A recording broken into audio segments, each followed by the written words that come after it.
And welcome to Understanding Photography with Kim Ayres, episode 41. My apologies for the delay there. I thought I'd actually started, turned out I hadn't. You would have thought after 41 episodes of Understanding with Photography with Kim Ayres, I would have got the hang of the beginnings, and yet they are still the bit that constantly manage to trip me up. Right, here we are, Facebook Live. Welcome. Leave me a comment. Let me know you're here. Let me know where you're from. I see already there's a few comments here. A couple of the regulars. Let's come and say hi. So, well, Maggie said hello to everyone. Thean, hello from Florida. Diana says hello from Wales. Stacey, good afternoon. Stacey's in Pennsylvania. A beautiful day there, apparently. Roberts, howdy all from Texas. Brian from Dumfries says hi.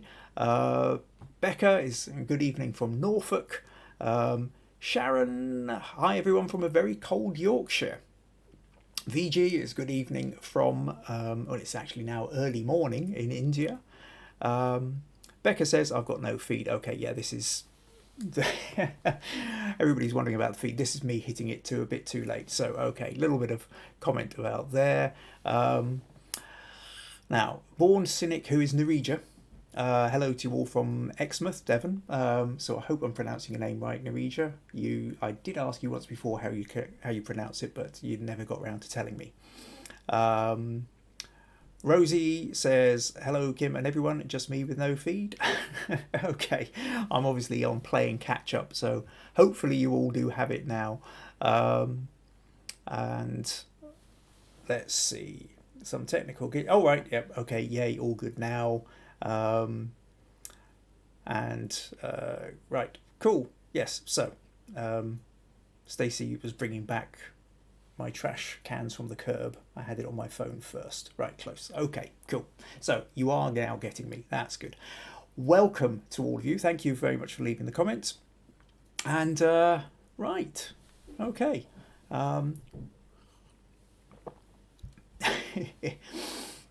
Yeah, slight bit of embarrassment about that getting started there. Okay, so let's make a start. This idea of new beginnings. We decided to do this. It's a new year. Thought it seemed to be a good start for a topic such as... oh, hang on a sec. I will just come back. It's not Neuregia. It's Neurea. The J is pronounced as a Y. Neurea. Neurea. Okay, I'll try and remember that then. Okay, yeah, so new beginnings. And we're into the new year, so it's a good place to start. Everybody has a slightly different idea of what new beginnings are. We've got a range of images from baby animals, new shoots, new concepts, ideas of how people are going to move forward, even hobbies and ideas, starting new things. So there's a lot of great ideas to really explore here. It's not just going to be so much critique. There might be one or two little bits of critique tonight. But mostly it's about sharing ideas. The great thing about photography is everybody comes at it from a slightly different angle. Even if two people decide to photograph exactly the same thing, they'll still approach it in a slightly different way and be looking for slightly different things. And I love that aspect of photography. I love that aspect of our community here as well. So I've had about 10 or 11 people, is it? Let me just double check that. Yeah, we've got about a dozen people or so, I think, have sent in images. So we're going to go through them this evening, take a look, talk about them. Keep the comments going. I see a couple more here. Sandra's here. Hi, Sandra and Maya from Jerusalem. So, yep, welcome again. So, yeah, we've got crew are in. If you're new, do say hello. They're a friendly bunch. Alternatively, if you're watching this on YouTube and you're watching the recorded version, you can always leave comments on YouTube too. I record these, put them up on YouTube. They're usually up by Wednesday afternoon UK time. So likewise, if for any reason the feed cuts out or you want to or you have to rush off, or you want more, some kind of emergency going on, and you would like to catch up later, you can do on YouTube. So if you look up there, that's youtube.com/Kim Ayres. So if you can spell Kim Ayres, then you can find me. The other thing is, of course, is if you would like to support these podcasts, buymeacoffee.com/Kim Ayres is the place to go. It's not compulsory, but it is always appreciated. All right, okay, let's make a start then. Feels like about the 14th start. So, yeah, this idea then of new beginnings. I mean, I started off with just not that one. Dear oh dear. There we go. I put this up for the event page. When I put this up, it was just, I was looking for something. I was toying with the idea of putting a picture I've got of a crocus pushing up through the snow. And then I thought, actually, I'll just sort of try something else completely. I was playing around a few months ago. Just a picture of a chess set, first move. I must admit, I was expecting to see a few more like this. This is me with my grandson Alfie when he was 1 day old. So this is 3.5 years ago. And in fact, it's his father's birthday today. So happy birthday, James, if you happen to be watching or picking this up later. And so, but oddly enough, I didn't end up with any other complete baby. A couple of baby animals, but not baby people. And the other idea was I didn't have it at the time, but I thought I would just show this one, which was kind of fun. I got a new macro lens, and I'll maybe talk about that in another episode. Bit about macro photography, but there was a hard frost on the car, and I went out with a lens, and I saw this is literally ice crystals and probably bits of dirt on the windscreen or windshield of the car, shot with a macro lens, and the little bits of sort of yellowy orange you're seeing is pretty much a reflection of the bonnet of my car, or the hood if you're in North America, of the car, because I've got an orange car, and that's reflecting that. And this blue in the background is straightforwardly a reflection of the sky. So frost, new beginning, but then it's also an ending as well, because it all melted very quickly as well.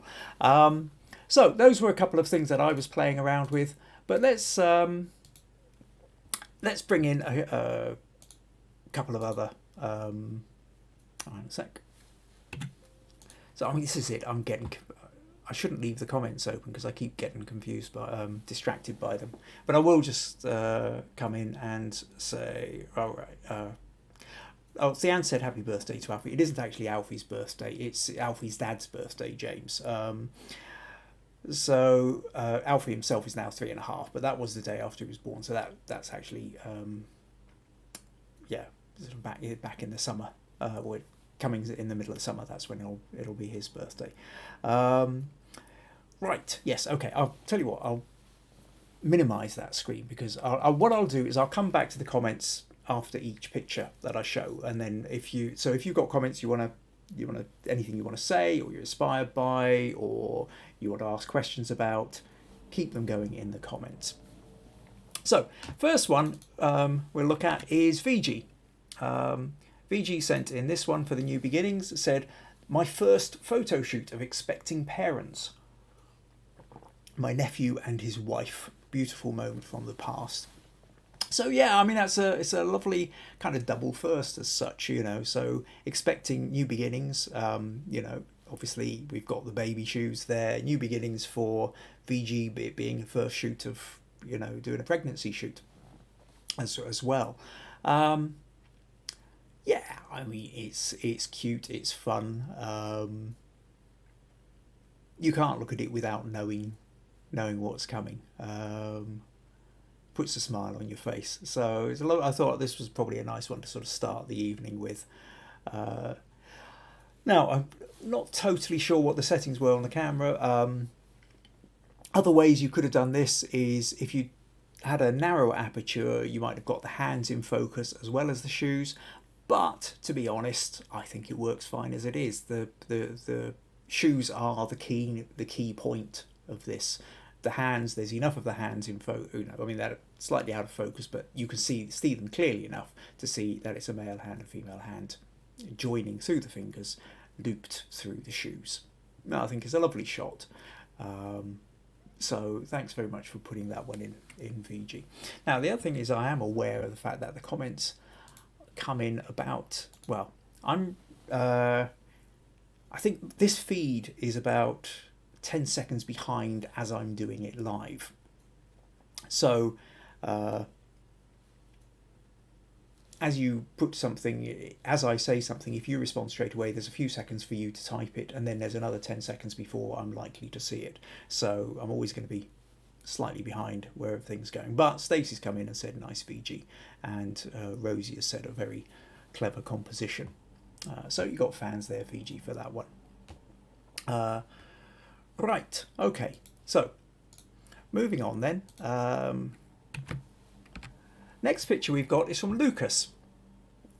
And Lucas said, sunrise in the Philippines, a long exposure shot and one of the best beginnings of the day I ever had. So a 10-second exposure at f10 ISO 100. I couldn't actually decide which photo from that sunrise to post, so my wife decided. So Lucas goes on, I remember I was waking up at 4 to 4:30 a.m. for 3 weeks to capture as many sunrises as I can, and I ended up with hundreds of photos, and some of them were on the walls in the house. Now there's dedication. Getting up between 4 and 4:30 a.m. for 3 weeks while you're in the Philippines to capture the sunrises.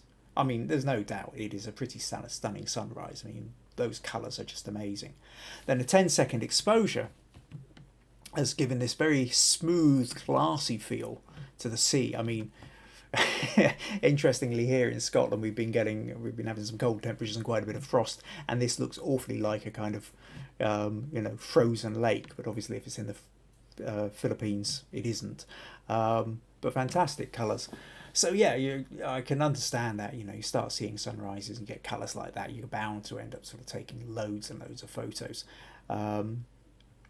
Yeah, and then how do you know which is the best one? You're too close to them. You get your wife, and she says, "Yeah, that's the one you want to go for, Lucas." So cool, great shot, and it is that new beginnings, that notion of every day is a new start. Sometimes during the lockdown and COVID, it can feel like every day is more like Groundhog Day for anybody who's watched that movie. The idea that the same day is each day is the same day, just repeating and repeating. But it isn't. However much it feels like it at times, the fact is we are slowly but steadily moving forward. Now, the world will be different tomorrow than it was today, and it will be very different in 3 months and 6 months' time as well. But anyway, fantastic sunrises. Thanks for sending those in, Lucas. Much appreciated. Okay. Any comments on that? Robert says, beautiful photo, Lucas. Stacey, beautiful sky, love the colours. Sandra says, beautiful sunset. It's actually a sunrise rather than a sunset, Sandra. Rosie says, gorgeous colours. Becca says, amazing shot. VG says, the water looks like a mirror, beautiful colours. So yeah, again, a few more fans for that one. So next photo comes in from Robert from Texas. And Robert says, Anne and I came across this cow and calf last week. That's pretty recent then. They were both lying down and Mama Cow didn't like us taking the photos, so they got up and walked away. That is when we noticed that she had just given birth and we were seeing the calf's first steps. It took a little bit of effort to get on her feet, but she did it. How wonderful is that? Those very sort of first steps, the newborn calf. And that's a real privilege to see, that is. And to be there with your camera and to be able to capture those first steps is rather amazing. Compositionally, it's a tricky one. There is a sense that I think it would have been quite good if you'd just been a little bit further out. We've kind of have a sense of although the focus is on the calf, I think you could have included a bit more of the mother, a little bit of the head and a bit more of the back. Maybe if you'd had a little bit out around so that there was a little bit more space coming in for the calf. Now I'm aware part of the calf here is blocked off by my by me in the little left corner here. What if I do that? You can just sort of see it slightly better. But yeah, lovely shot. Lovely catch light in the calf's eye as well. So a wee thing about that, just going off on a very slight tangent, eyes. The most important part of any portrait, and that includes animals, is to get the eyes as in focus as you can, which I think this is. It's just that this is a fairly low res image because it's come via Facebook. But the thing is with the eyes is to get the light, get the reflection. In this case, what you've got is the reflection of the sky. But if you can get the reflection of the sky, the reflection of the window, the reflection of the light source into the eye, then that's called a catch light. It's literally the eye catching the light source. And it adds a sense of life to the eyes. And honestly, you'll try that. If you take a photo and there is no light reflecting in the eyes really can look quite dead. And it doesn't really matter how much somebody's smiling or how warm their face is. Don't get the catch light. It's never so. Sometimes it has been known for catch lights to get painted in Photoshop afterwards if necessary. Anyway, slight tangent, but I felt worth it. So lovely photo there, Robert, and what a privilege for you and Anne to be able to capture that. Cool. And yep, VG says there's noticed the calf's eye. Yep. And Sandra, lovely to see. As Becca and Sheila says, lovely photo of calf and its mother, but please never go near a cow and its calf. No, I mean, very good words of advice there, Sheila. No, you'll bring out the protect. I mean, you know, we know about that idea of the lioness and her cubs, but that instinct for a mother to protect its offspring is strong there in most animals, certainly all mammals, and quite a few other species, species as well. Cool. Okay. Next up, Sandra. So Sandra, I like this one. Sandra says, new beginnings. This is my first knitting project of 2021, which is brilliant. I like this interpretation. You can see the partially completed sleeve and two of my stitch books that I used to create my design. It's plus the book where I record my patterns. It's not a very good picture, I'm afraid, as I was taking this in a rush. It's a fun picture. I did leave a comment for you when you put that into the Facebook group, Sandra. I did ask you what you might have done. You say it's in a bit of a rush. If you weren't in a rush, what might you have done differently? And I think that would be quite interesting to know as well. But I like the idea. I think the concept is certainly there. We can see the knitting, we can see the pattern books, and we can see your notebook. And it takes us now. I mean, knitting is not a world I directly have anything to do with. However, my wife Maggie and my daughter Meg both knit, and in fact, one of my Christmas presents was Maggie knitted me the most beautiful scarf, which I absolutely love, and it's soft and it's been fantastic during the cold weather when I'm going out for my walk. So I can really appreciate good knitting. It's just not something I do. But it brings back that idea that, the different worlds everybody inhabits. To people who knit, they knit and they're kind of used to knitting and kind of almost can't imagine a world without knitting. For those of us who don't, it's some strange process that people somehow manage to turn wool into items of clothing. May as well be waving a magic wand or magic knitting needles anyway. So thanks for sending that one in, Sandra. And do we have any comments on that? I've got a couple of. Still talking about going back to the cow shots. Rosie saying, especially with horns like that, lovely calf. Yeah, and Robert also replying to Sheila, yeah, not with those horns. You don't go messing about with a mother. That's true. So on to the knitting. Stacey says, nice hobby. I have a family that knit. I tried to learn. And Rosie says, lovely pattern, Sandra. You're very organised. Great cabling. Cabling, that rings a bell. Okay, so yes, that's something other knitters will know about.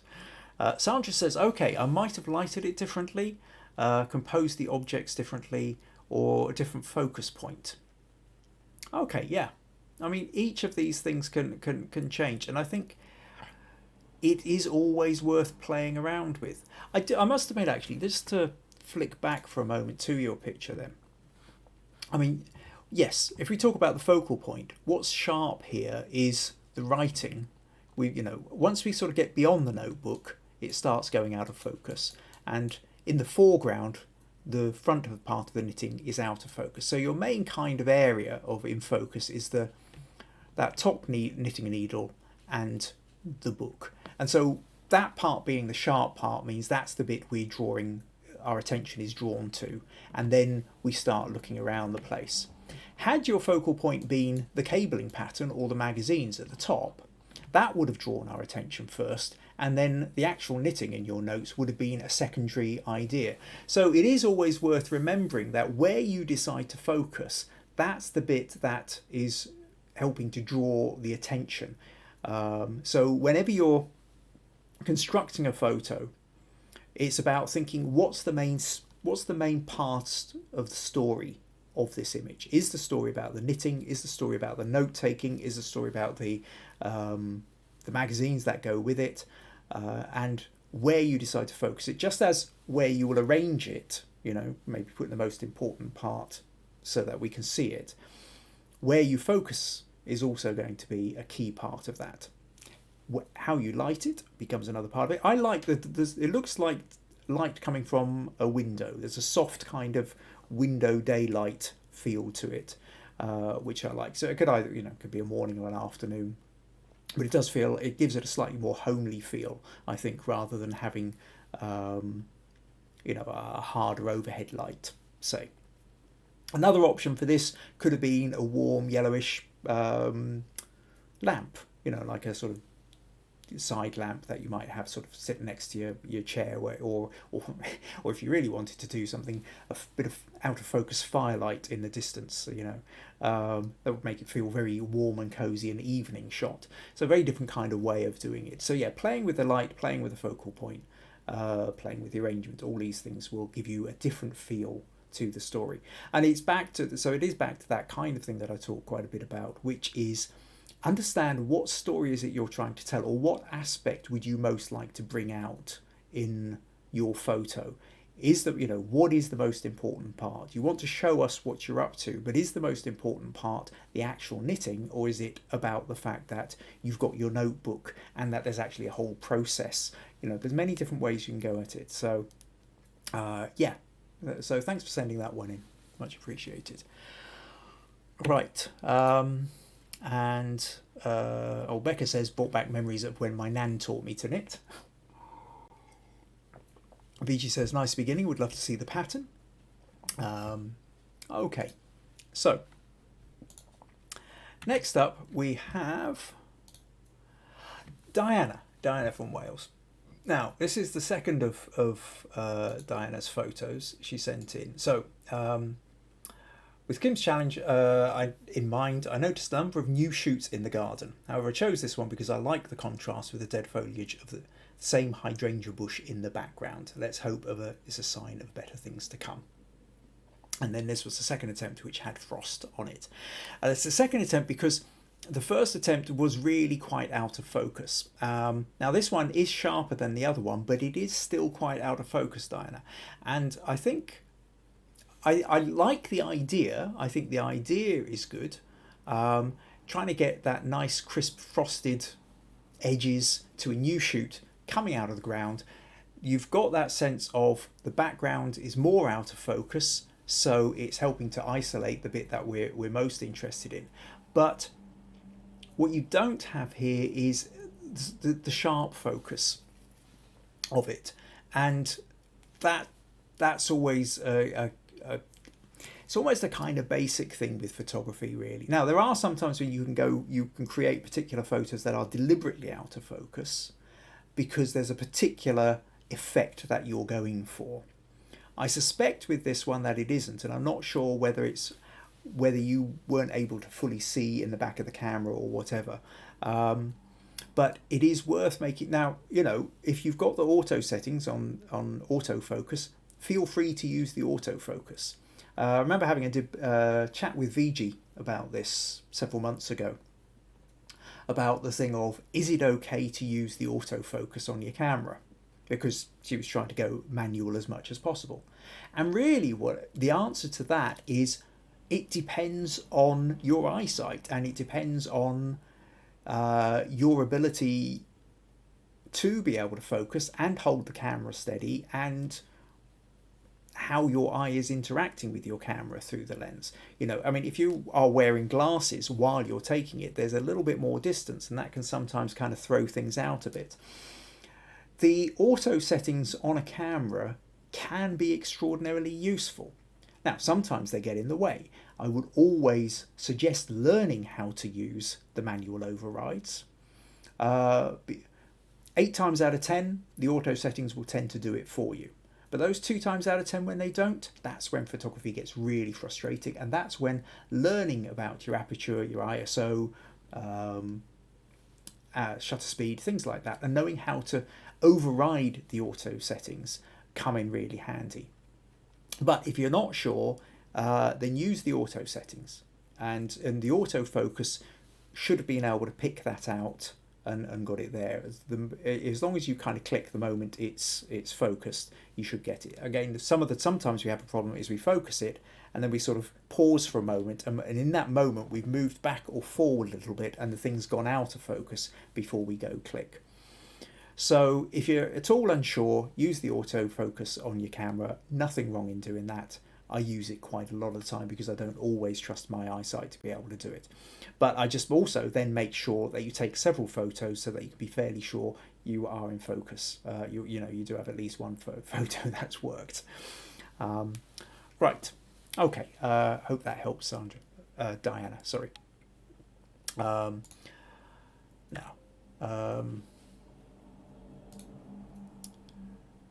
So, oh yeah, and Rosie says, I always use the autofocus, especially for birds in flight. My eyes are old. You're not the only one there, Rosie. There's quite a few of us in this group who are over 30. Yeah, birds in flight, yeah, anything that's moving. I think the chances of being able to do everything manually is, you can certainly give it a go, but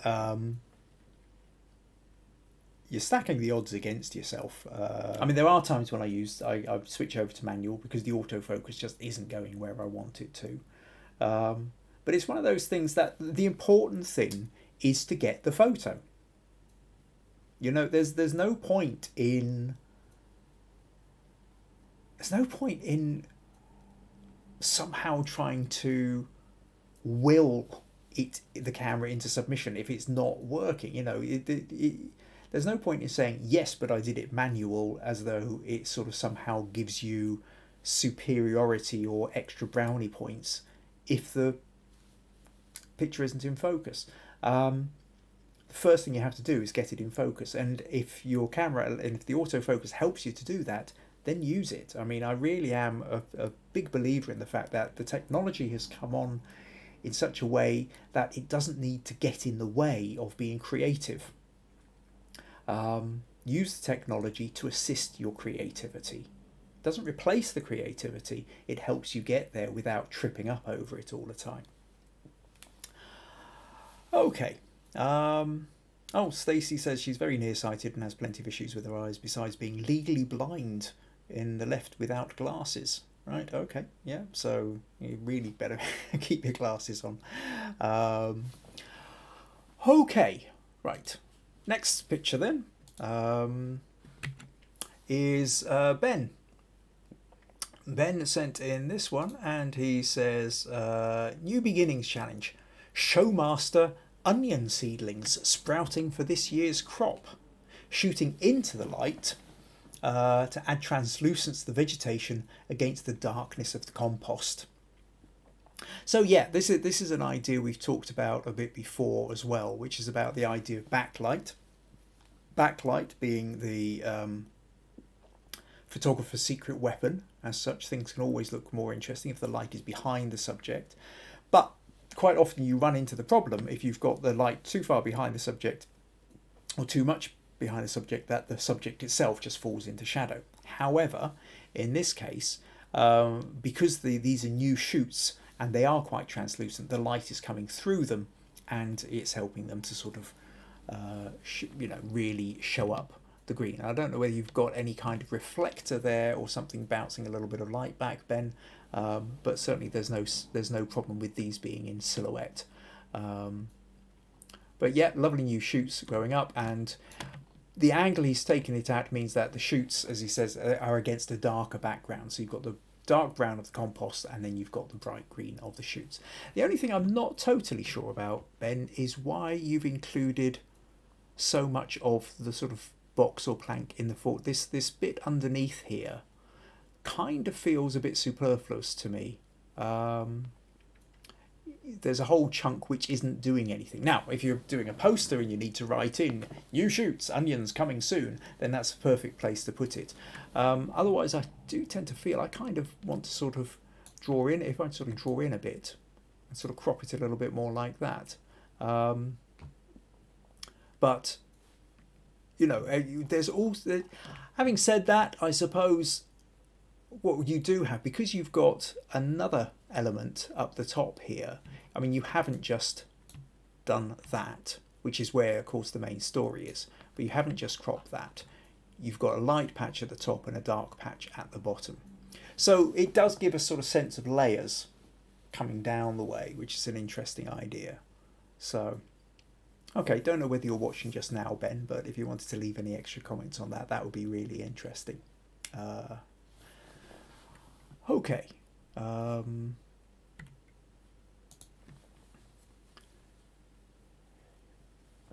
Oh, Diana's leaping in. I did use auto. Okay, and yeah, VG said autofocus is tricky as well. It often focuses on things I don't want to. Yeah, it's a tricky one, Diana. You did use the auto and it still came out of focus. And this is maybe sometimes where you need to override it if it's not doing it. Or it might just be one of those problems that, well, there's two possibilities.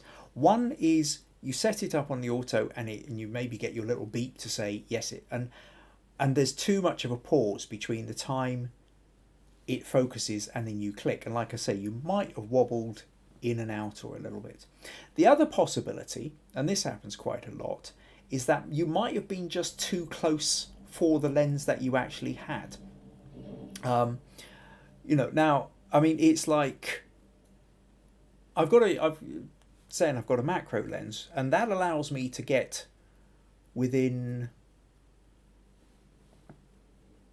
certainly within 30 centimeters. So about that distance, I can get that close. So if I was photographing this glass of water, I could get the camera this close to be able to pick out the front of the glass. However, if I move the glass to here, it's too close, and it doesn't matter what I do with the focus, this is going to be out of focus. And different lenses have different points at which the closest point you can get. So my 70 to 200 big zoom lens, the closest I can get is 1.2 meters, which is, something like that. It's much further apart, and in fact, actually, it's better if you have it at the 2.5 meters. So every lens has a limit to how close you can get to something, and it might be that you were just a bit too close when you tried to take that photo. So you come in and said you're thinking about getting a macro lens. Yeah, I think they can be fun. Like I said, I've just recently got one, and I'm still experimenting with it. Who knows? Maybe in a couple of weeks' time or something, I'll talk a lot more about macro photography. But yeah, I'm still experimenting with it at the moment. It is fun. It's really interesting to be able to get in really close. So yeah. So okay, if you get one, then play around with it and make sure you send us some images so we can see how you're getting on with it then. Okay, thanks very much, Diane. Right, okay, so that was Ben and Rosie. Now, Rosie sent in 5 different images. And then I said to her, well, look, tell me your favourite one. And she sent in this one. And Rosie says, my favourite is the red deer, hind and fawn. I just love the expression on the fawn's face. I took a series of shots of her cleaning the face, and at one point she had his ear completely in her mouth. And you're right, there's such a lovely expression, that kind of half closed eye there, and it just sort of reminds you of when you were a kid and your mum was maybe wiping something off your face with a dabbed hanky or something like that, and he's wiping that, and you're kind of putting a bit of a face as your one eye closed as she's sort of wiping some bit of chocolate or mess or something rather off the side of your face. So yeah, a lot of fun. That I like that. I think the ear in the mouth sounds like really quite strange. The only real shame with this, Rosie, I mean, now you've said I did wonder about taking out the ear tags. What did you think? So it's got the ear tags in, and that this immediately, does it draw attention away? Maybe you could do, if you feel that it's taking attention away from the main part of the story, then, and you've got the Photoshop skills to do it, then yeah, take them out. If you feel it's part of the story, if you're at a deer farm or something like that and you feel the tags are important, then leave them in. It really comes down to, I think that's very much a personal decision, Rosie. You say anything else to improve it, and, well, the biggest thing to me is the other deer's bum. I would really, really have loved to have seen the rest of the head of the mother and the neck coming down, and unfortunately we have this other deer standing in the way. And it is a shame because it's so dominant, and it's one of those things that I think when you take the photo, you're so clued in and keyed in and seeing, this bit of the photo. This is the bit that we see. This is the important bit. I mean, you can virtually crop it like that, and it'd be, a little bit more of the mouth in, a little bit more of the mother's head, and you've pretty almost got a kind of interesting photo just in that in itself, except for the fact that we have this bit down on the left coming in, and it's just too dominant. I mean, that's taking up more than a quarter of the photo, but without adding anything to the story. And in fact, it just tends to be detracting from it. So it's a little bit of a shame that happened. So I don't know whether you have any other photos where that deer had just sort of slightly moved out the way, whether it might have been possible for you to move slightly further round to the right to take the photo. But with a lot of these things, we're so busy kind of focused on the bit we find interesting, we don't necessarily notice the other bits that are getting in the way at the point that we're taking the photo. But it is a lovely expression. It did make me smile because it really did remind me of my mum licking a bit of spit on a handkerchief to sort of wipe something off my face. So thanks for sending that one in, Rosie. Okay, so what else have we got here? Stacey says, cute fawn, good capture, mum spitting on hanky, ew, and that wiping. I used to get that face, yeah. And Nuria says, shame the other one's backside is in the way. Yeah. So there you go, Rosie. I'm not the only one who noticed it. Right, okay. Rosie says, I agree, although I just don't see it anymore. Yeah, laughing face. Yeah, no, it's true. I must get them trained better. I was pretty stuck where I was and had to stick my long lens through a gap in the face. In the fence. Sorry, gap in the fence. Yeah. I mean, it's that thing. In the end, we have to kind of make do with what we've got, and the circumstances we're in, and we take the best photo we can. It's the difference really between a photo that will put a smile on your face and we can have a little chat about, and brings back fond memories and what have you, as opposed to, say, a photo which, if you put that into the camera club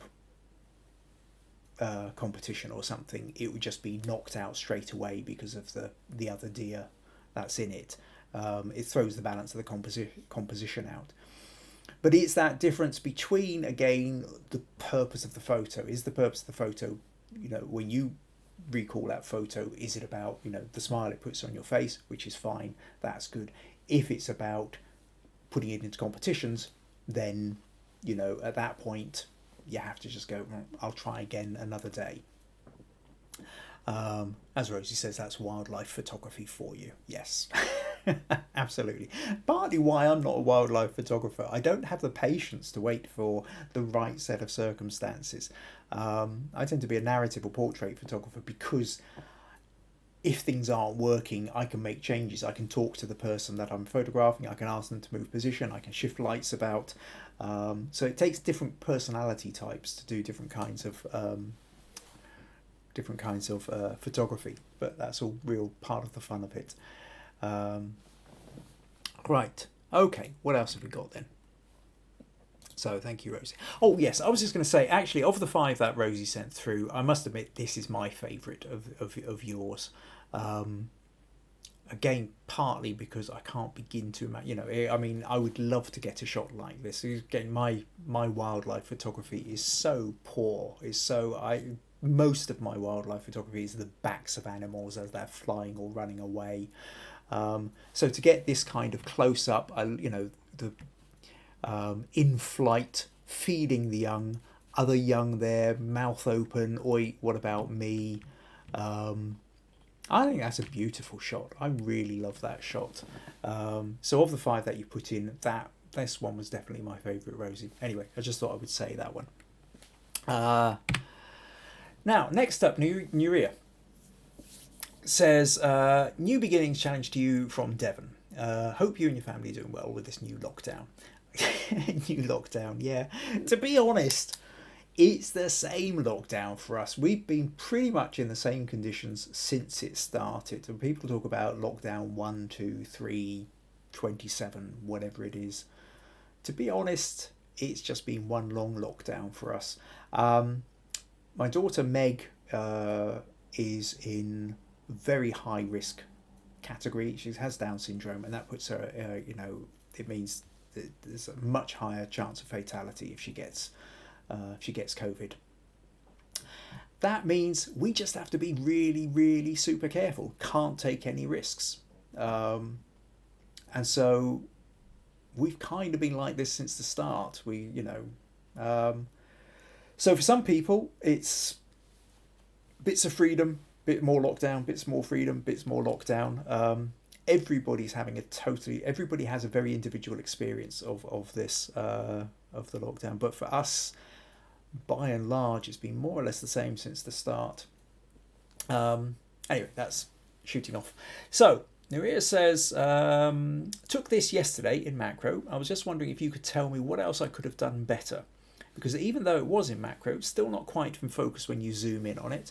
Now, you didn't send me the original, so if I zoom in on it, it's still going to be a bit out of focus because it was Facebook is already, it's a smaller version, so I don't. And yeah, sorry, my daughter bought this rose for me for Mother's Day. It's a hybrid rose, Tea Simply and Best Orange colour. Thank you in advance. This is the original photo, f4.5, 80th shutter speed, focal length 11mm. Okay, so a couple of things. First of all, there is that notion of, as I was saying to Diana earlier, if you're trying to be in focus, you've got to make sure you're within the focal plane of, or how close in the camera you can get with it, with that particular lens that you've got. You've also, if you've got f4.5, you're not leaving a lot of room 4 maneuver. That's quite a narrow depth of field. So what's going to be, something might be in focus on one part and not in focus in another. At the one that you've sent me, I can't overly see the problem with sharpness. So a little bit depends on where you wanted it to be sharp as well. But I think, to be honest, the thing that catches that really catches me for this one though, if you're looking for improvement, is I kind of feel it's the wrong way round. Now the problem is if it's not too bad actually if it was rotated like that, but I just tend to feel that if you're looking at a flower, flowers grow up the way. Now I can understand that, that's maybe how you took it. You were looking down at the flower. So you took the photo from that angle. But I think it's one of those things where, a bit like was it last week or the week before? I think we were talking about, like, if you're photographing pets or you're photographing children, one of the first things you really need to do is get down to their height. And then you end up with a much more intimate portrait where you feel like you're on level terms with them. And I think it's a similar kind of thing with flowers. There's lots of different things that go on with flowers, whether you're wanting the petals, whether you're wanting the leaves, whether you're wanting the stem, whether you're wanting the stamens within, whether you're wanting the what's the interesting point? Is it the colour? Is it the shape? Is it the curves? Is it the contrasts? And then what are you contrasting with what? Are you contrasting a spiky stem with soft leaves? Are you contrasting curves or shadows or colours? There's lots and lots of things you can do with flowers. But I do tend to feel that this feels too much looking down on the flower. And I think quite simply, something as simple as looking up at the flower automatically changes the feel for it. I think it gives it more life. It gives you kind of more of a sense of because this is mostly how we experience flowers. And at that point with a rose, you just want to kind of lean in, stick your nose out and have a good smell. Is it one of those, is it a nice fragrant rose? I love fragrant roses. And I've bought, a lot of bought roses now just don't have any smell at all. If you buy a bunch of roses, then, they might look pretty enough, but there's no scent to them. Roses for me I suppose it goes back to childhood, that if they don't have a smell, it just doesn't really feel like a decent rose, but I just really want to get my nose in them. Straying off again. First of all, I would say that, and then there's even that idea of come round to the front of it even and sort of look down the length, look into the petals as well. I think you can have some fun with. But if you're wanting that side on to the rose, I think certainly a sort of point of it coming up the way works better. It feels like you're more kind of how we tend to approach flowers. We come in, we look at them, either looking into them or along the side of them, rather than turned over. And interestingly, with this one of the other ones that Rosie sent in was this of a poppy just about to come out, part of the New Beginnings thing, and really beautiful photo. I think this photo kind of embodies both what Diana was trying to get and what you were trying to get in your ear, is that notion of we've got the flower, we've got the background blurred out, though we can see there's a greenish background in there, so we know that it is an outdoor photo. We've got a beautiful sharpness just on the leaf, just at the point whereby it's starting to open up. And that's the bit that you kind of want at the front of this. And we're on a level with it. We're not looking down at it. We're actually on a direct level with it. So I would say that's kind of your starting point. And I think with your rose, if you've got it, first of all, come up at it from that angle. And I like the frost on it. I do have to say, I like that little edging of frost around there. And I think, again, there is a notion of where you're playing with the focal point, what bit do you want most in focus? And that's really a case of trial and error, to be honest. So anyway, I hope that helps a bit. Right, okay, let's just see if we have any more comments on that. Right, so Okay, Jill's chatting to Rosie about watching birds at the beach. Stacey has a semi-lockdown. Okay, so Nuria says this is the original. The flower itself was pointing down, and yes, it has a lovely smell. Oh, that's nice to know. The frosty bit I was trying to get, but didn't quite work. Well, yeah, I mean, I think it's really a case of, well, is the autofocus going where you need it? Do you need to switch over to manual focus? Also, the idea of maybe like that changing the angle. I think changing the angle, maybe you could even come down at a more of an if you weren't sort of looking directly into the rose, but you were sort of but you weren't looking directly at the side of the rose either, but sort of a 45 degree, sort of somewhere in between. So you've got part of the top and you've got the length of the rose going down, and then try and focus on the ice crystals just as they're near the top, and then you would get some of them in sharp, and then it would sort of disappear out into into a kind of nice out of focus as it went further down. And you could use the line that where are we? This line here of the leaf. So if you were sort of looking at it from this sort of top right, I think kind of looking down, coming down the edge of the leaf could be a really interesting way of playing with it as well.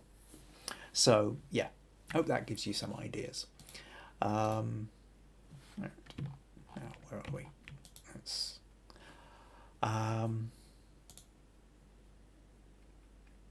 Okay, so VG says rotation works better, colour of the rose is amazing, and the frost adds nice texture. Yeah, I agree with that.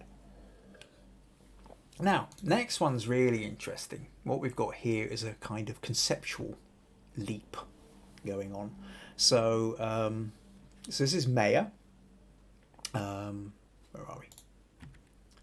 So Maya says, hello Kim, thanks for the interesting challenge. Of the proposed allegories of a new beginning, botanical attracted me more, and we took this photo. Sprouted potatoes, which on the one hand is trying to give a new life, but on the other hand is doomed to be eaten.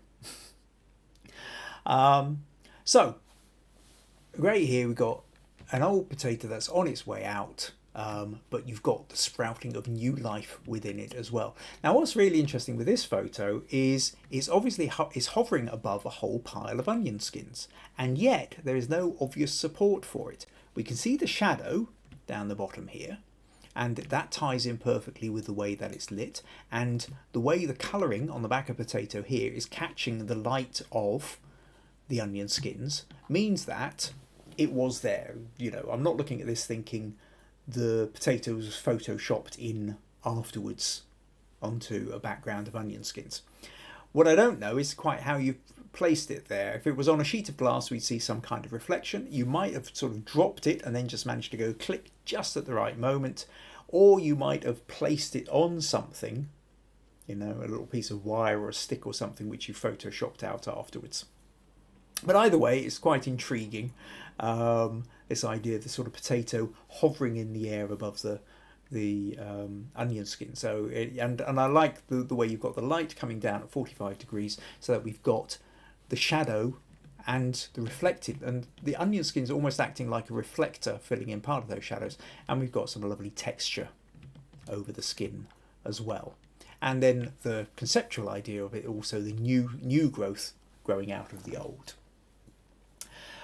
What becomes also really interesting with this is Mayo goes on to say, this shoot for me I hope will also be a new beginning in the search for visual, not semantic expressiveness. Having got acquainted with the works of Mitchell Feinberg, I have to say I had to go and look him up, but it's okay. We realise that the plastic expressiveness of the material is more important for good photography than the real invented drama, which is too voluminous and does not fit into a single still frame. So, let's unpack that a little bit. I went off and I took a look at Mitchell's work, and basically his approach is such that what I think this is what you're saying, Maya, is it's about the idea of when you're taking a photo of a product, you look at the material of the product and then you create a photo pretty much based on that material, on the material of it, rather than say an interactive idea for it. So if you were to say take a bottled water. Now, there's a number of different ways you could photograph that. And one temptation might be to have an interaction shot. So you could have somebody literally drinking out of it.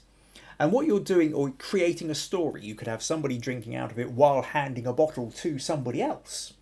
And that notion of, hey, I have water and we can share it, and it's a social thing. You could have somebody taking the water and pouring it over something. There's a whole number of ways you could create a story, a narrative around that. And there's plenty of advertisers who do that. Now, Maya and her husband Gregory are doing more still life and product photography. But in something like an example of a bottle of water, what she's talking about is, rather than automatically leaping to, well, how would you use it? Would you take a photo of somebody drinking from it? It's more about, it would probably be more like, well, let's take a look at the colour of the bottle, the kind of plastic, the kind of reflections, the kind of shades and tones that are in it, and then set up a shot which is going to be interesting, moody, complementary, counteracting, or whatever. So it becomes, what's interesting with that is it's a kind of conceptual idea of photography. It's one of the things I'm reluctant to just, I know this would make it a lot easier if I could just sort of show you what somebody else's photos were. At the moment, I'm not totally sure on copyright what happens if I show somebody else's images on here without first asking permission. So I'm kind of steering clear of that until I'm clear on that. But I know I've given talks before now where I've talked about the notion, if you take a tin of beans and different ways you can photograph a tin of beans, and you can straightforwardly take a photo of a tin of beans on a white background. You can take a photo of 6 tins of beans stacked in a pyramid shape with 50 pence off. Gives you a different idea of the tin of beans then. You could take a photo of the tin of beans open and you're looking into it and you can see the beans in there. You could take a picture of a tin of beans open and some young student with a fork in it eating the beans cold out of the tin. You could take a picture of the beans not even in the tin, but on some toast with a little bit of steam and a bit of knob of butter melting on it or something. So you could take a picture of that tin of beans being poured over somebody's head. Or you could even do, there's a very famous photo of the band The Who, taken back in the late 60s or early 70s, where you've got Roger Daltrey sitting in a bath full of beans with a giant tin of beans, Heinz tin beans prop in his hands as well. So even something as simple as a tin of beans can have multiple different ways of how you approach the way you're going to photograph it. And so to come back to what Maya was saying with this, which I thought was really quite interesting, is, if I'm interpreting what you said right, is this idea that, feeling influenced by this other photographer, that Maya and Gregory now want to sort of start looking at the notion of using the texture, the material, the expressiveness of the object itself as a way of photographing, as your starting point for then how you go on and create an interesting photo out of it, rather than necessarily creating some kind of drama or advert or other way of doing a narrative shoot. So it's another way of doing things. And it's interesting, the idea, I think, of it as a kind of conceptual point to say, that's the way we're going to pursue things for the next while and see how that goes. So thank you for that, Maya, and thank you for opening up that kind of thought and debate. So interesting ideas to discuss. And you can also let me know maybe about how you've got the potato hovering there in midair. Did you Photoshop out what it's standing on, or were you dropping it? Or was there a wire hanging down which you also took out? Or some other way? Inquiring minds like to know. Right. So what have we got here?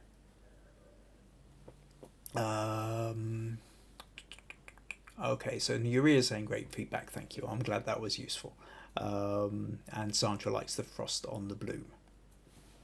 Ben says, yes, I cropped the third for the dark seed tray to give the balance to the layers. All right, so remember the seeds in the tray.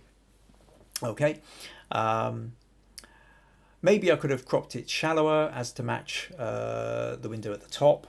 Balance the image a bit more. The idea of including some of the black seed tray was to allow a greater contrast of the vivid green against the darkness of the tray and compost. Yep, okay, I can see that, Ben. That makes sense. And then yes, how much of that you need then becomes part of your personal choice. You crop it at different levels and then kind of decide what works or what doesn't. Cool. Okay, so Maya says glass and a polarizing filter. Ah, right. Okay, so you have actually got it sitting on glass. That potato, but you're using a polarizing filter, which is essentially taking out the glass. Let's just flick that back over here. So this is actually sitting on glass, but the way the polarizing filter is essentially, the filter is filtering out the glass as we see it. So we're not aware of it. We can see underneath it, we can see the shadow. Okay, they're clever. Thank you for letting me know, Maya. That's great. Appreciate that.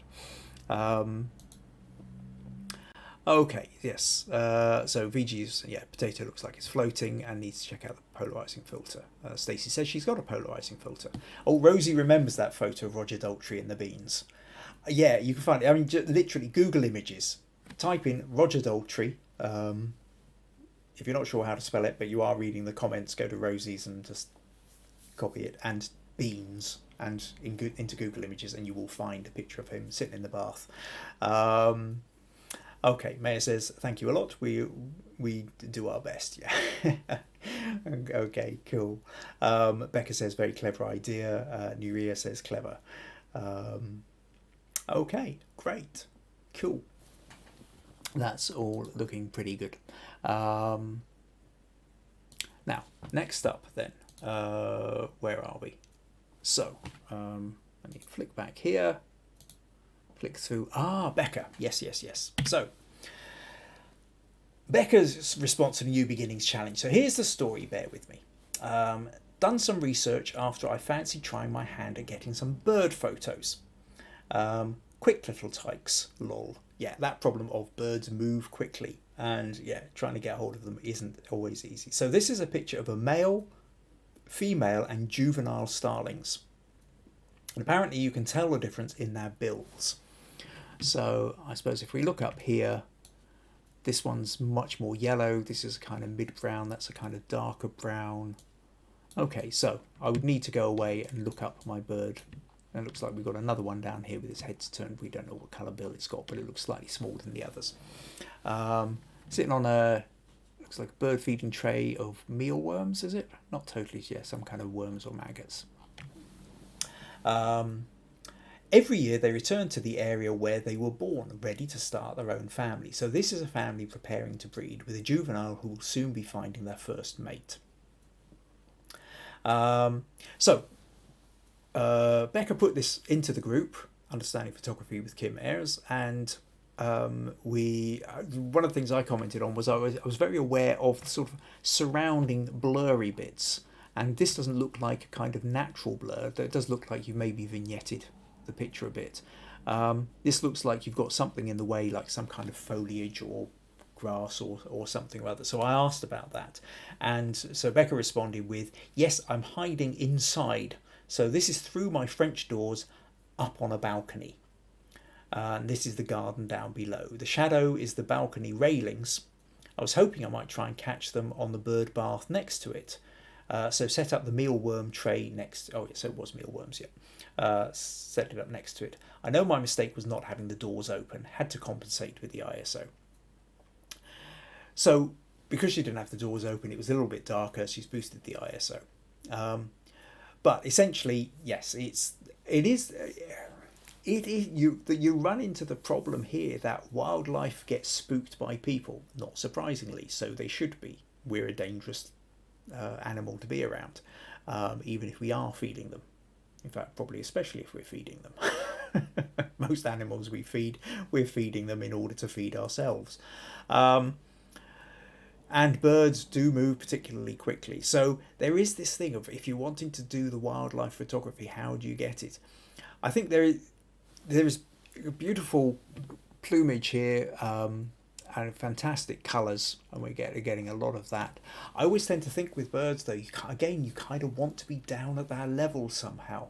Different. I suppose this is why people set up bird tables and stuff, and then you set up the angle so that you can actually be looking kind of side onto it at the bird's height, rather than feeling like you're looking down on it. But yes, it is that it's that trickiness, and I suppose a bit like Rosie with the deer. There's that bit of, well, I got something, and I got something which is more than I usually get, and it's quite exciting, and so if there are other bits in the photo which aren't perfect, it's kind of outweighed by just the pleasure of actually getting something. I mean, and I know this with my own photo. I mean, it's coming back to that notion of the purpose of the photo.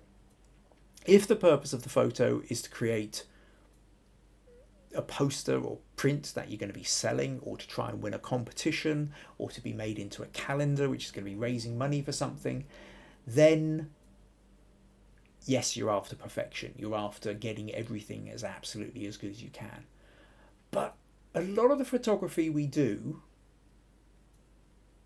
either if we're not professional photographers, or even if we are professional photographers but are doing the photography for the fun, the bit where we're not trying to sell the print or sell our services or something like that, is about the chase, the hunt, the trying to get the photo, and how close can we get. It's like, I've got a photo of a squirrel somewhere, which is the only photo I have of a squirrel which is A, in focus, and B, not running away. Managed to capture it in a tree, and I am so pleased with that squirrel.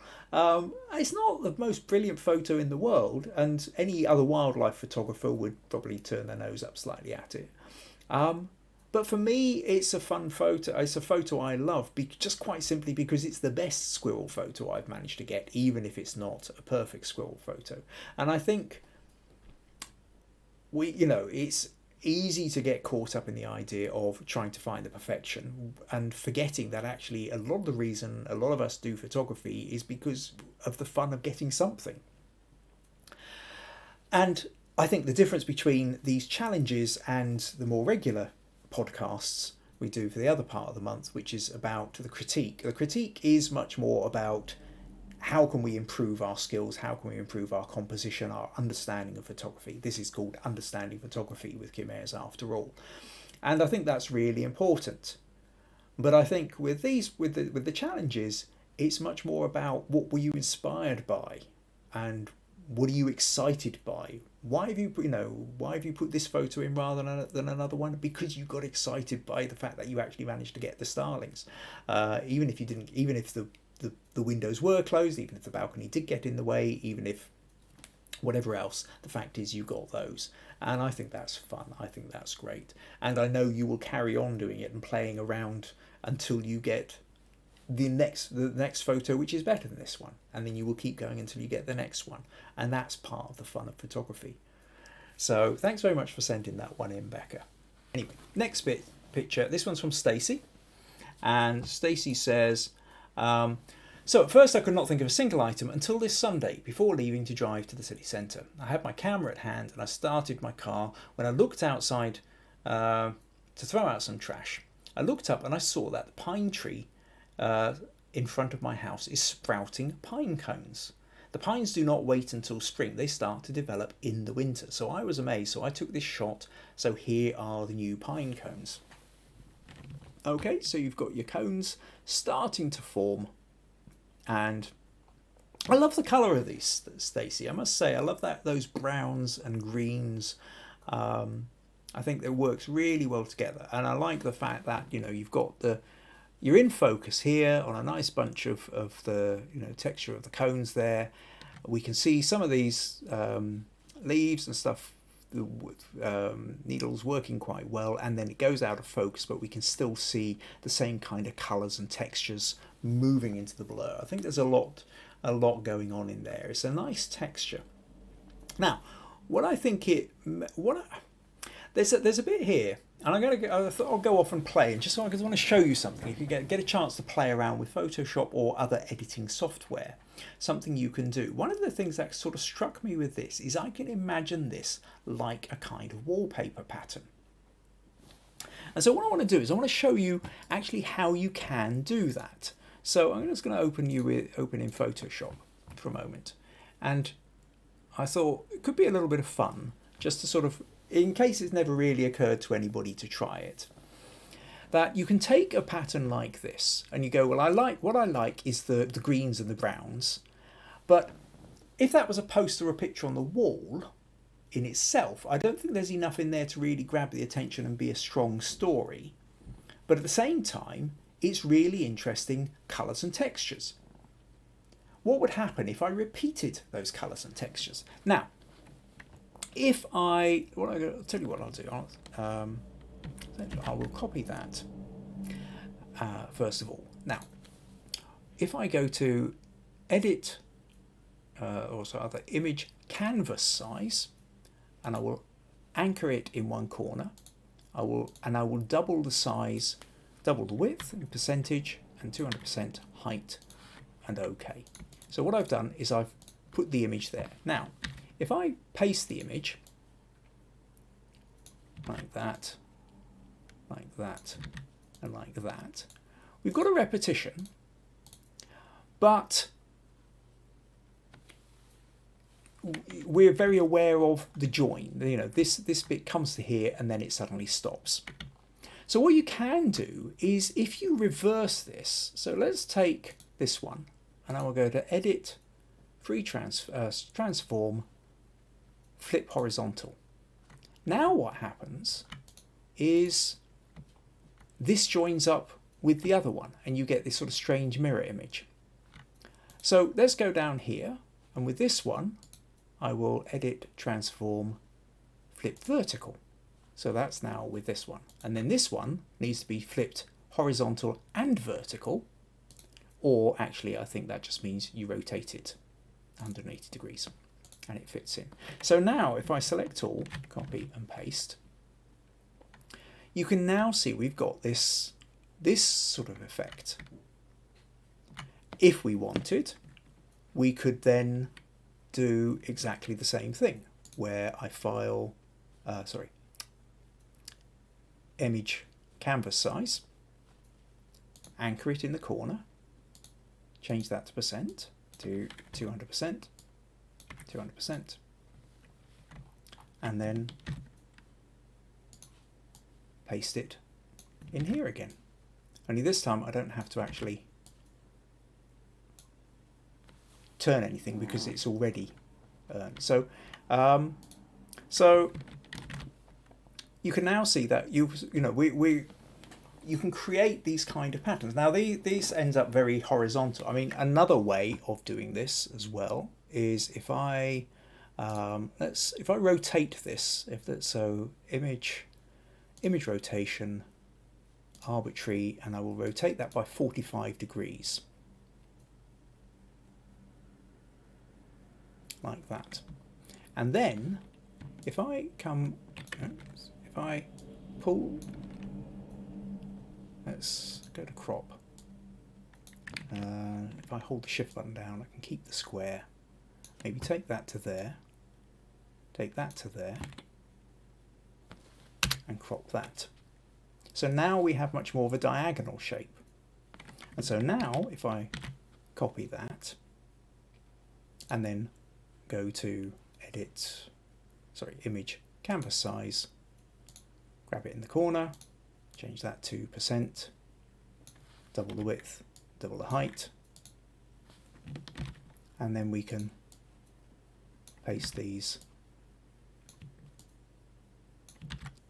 Only because I have changed them, I would then need to flip those bits as well. So I transform that by flip horizontal, take this one, edit, transform, flip vertical, and this one, edit, transform, rotate 180 degrees. So now you can see we've got a very different feel. And you're taking an idea and reversing it, flipping it, putting it next to each other, creating mirror, mirroring it again. If you want, you can tilt it, you can mirror it again, and it all becomes really interesting. If we zoom in, we can still see, here's your original photo. Somewhere in here is the original photo. And we can, we can still see the bits of cone, we can still see the needles, we can still see the bouquet in the background. But all these bits now seem to sort of line up and loop up, and it just becomes very, it's then all about the pattern. So if you happen to have a picture where you really like the colours, you really like the texture, but there's maybe not enough in it to feel like it's a picture in its own right, but there's something about the pattern that will work well as a background. If you ever wanted to do some kind of wallpaper or things like that, that's a way you can play around with it. So this image can then get repeated and repeated, and for that matter, you could literally make wallpaper out of it. You could send, there are companies out there where you send off this image and they will print you great long rolls of wallpaper, and you can do your living room with it if you so desire. Okay, anyway, just thought I would show you that. There's a little tangent there, but quite a bit of fun, I think. So where are we? Oh, Maya says The Who is a great band. Yeah. Becca says, thank you, will gladly admit I'm a total beginner at photographing birds. Well, to be honest, I'm not much more advanced than that either. In fact, I wouldn't say I'm advanced with photographing birds at all. Rosie's got more on us. Okay, Becca loves the mirror image. Nuria says that's brilliant. Rosie says, love the wallpaper, it looks like a kaleidoscope. Stacey saying, wow. Sandra says, lovely mirror image. And Brian says, really clever. So yeah, glad you found that interesting. I thought that was kind of fun way of playing around with image, and you can do it with anything. And if it's one of those times when you've got an image editing program, a bit too much time on your hands, or you've got some kind of picture and you just go, I wonder what else I could do with this, you can certainly while away quite a few hours getting lost in your computer playing with the images. Right, okay, where are we now? Oh yes, right, okay. Final image to look at before we kind of start winding up came from Tracy. And let's flip over here. I thought this was quite an amazing photo. Now, my immediate thing is, okay, it's a baby owl, but it isn't. It's a tawny frogmouth fledgling. So according to Tracy, sadly his sibling was killed in the first storm of the season. It's very small. Thankfully, this one survived. They are often mistaken for owls. However, they are not owls. They have very small feet and kill with their beaks. So,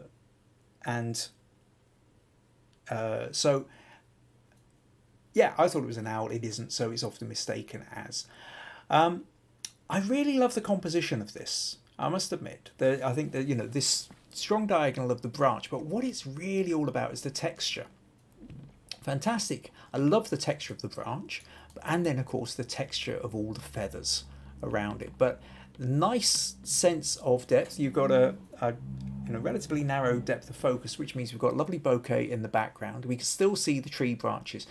But the real thing here is the way she's managed to frame the tawny frogmouth within the branch there. So it's not got like a branch sticking through the middle of its head, which would be throwing the composition out. I think there's something rather lovely about the way that comes around. And that's not easy to do. And to go back to the notion of wildlife photography and bird photography, which we've just been talking about a couple of times this evening, it isn't an easy thing to do. Because, first of all, it's likely to move, it's likely to fly away, it's likely to, this one to be staring straight down the barrel of the camera. Wow, lucky, great shot for that. But also, I mean, to be able to spot it in the first place, because what was interesting is in response to something Rosie had left on the thing, Tracy then went on to say, "Thank you. I really love them. They're a challenge to find, as they camouflage really well in the trees. And it took me a while to spot this one." And what she did was she put into the comments another shot, which is this. Can you see it? And if you don't know what you're looking for, you would immediately go, where? No, I can't see a bird there. But as you zoom in, now you can. Here's the beak. Here's the eyes. Here's the wings. You can see it. Now you can see it. But until you know what you're looking for, you would walk straight. I mean, I would walk straight past that in the woods. I would glance up at the trees. I wouldn't see that at all. Not a chance of ever noticing that bird there. So I'm assuming you probably noticed it moving before, caught it at some point, and then managed to come back in, and you know where it sort of roosts as such, Tracy. So very impressed with that. So that just shows you how hard it is to find one of these, which then makes this photo doubly impressive as far as I'm concerned. So there we go. That brings us to the end of our New Beginnings Challenge. So I thank you ever so much to everybody who sent something in. I think there's been a fantastic array of photos, something there for everybody. Ideas, it gets the ideas flowing. What might you do it differently? How are we interpreting a particular phrase, and how might that, how somebody else does it, how somebody else looks at it, I think is fantastic. So thank you very much to everyone who sent in. If you've enjoyed these podcasts, if you would like to support them, then buymeacoffee.com/Kim Ayres. If you want to rewatch them at a later point or catch up on past episodes, easiest place to go to is youtube.com/Kim Ayres as well.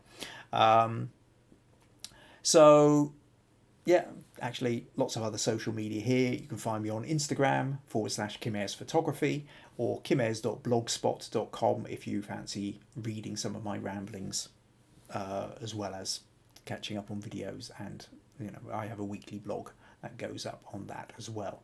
I think I've even got Twitter, which I very rarely go to, I have to say. Or even on LinkedIn if you're into the business bit. So lots of social media here to catch up with them, and place to donate and contribute if you wish.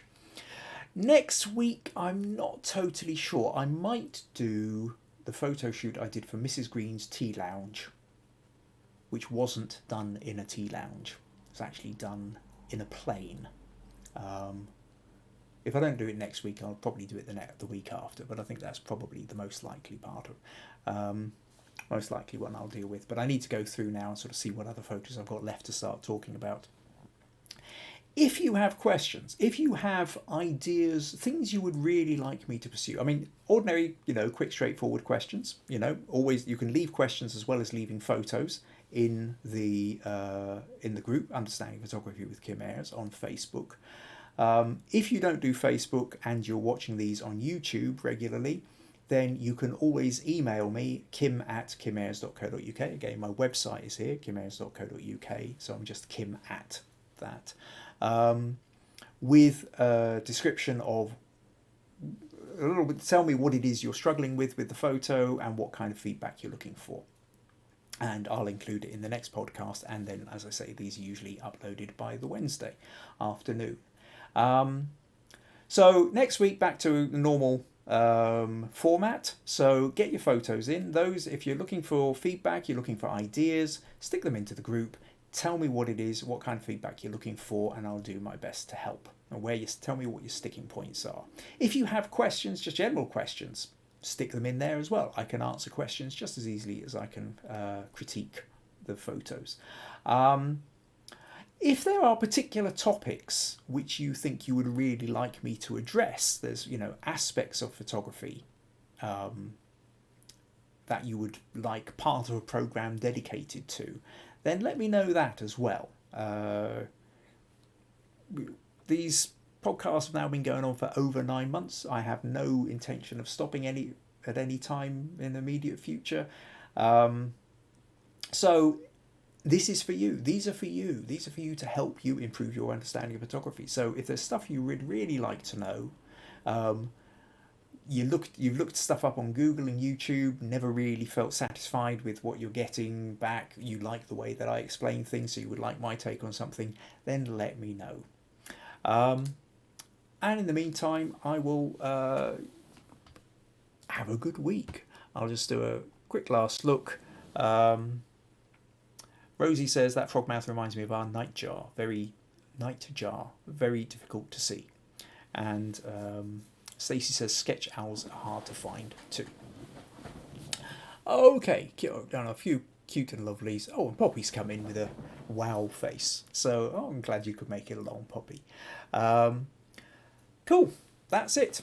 Thank you very much. I will catch up with you all next week. Flip that one over to there, and hope you have a good week and a good weekend. And I'll see you next Tuesday. Take care. Bye bye.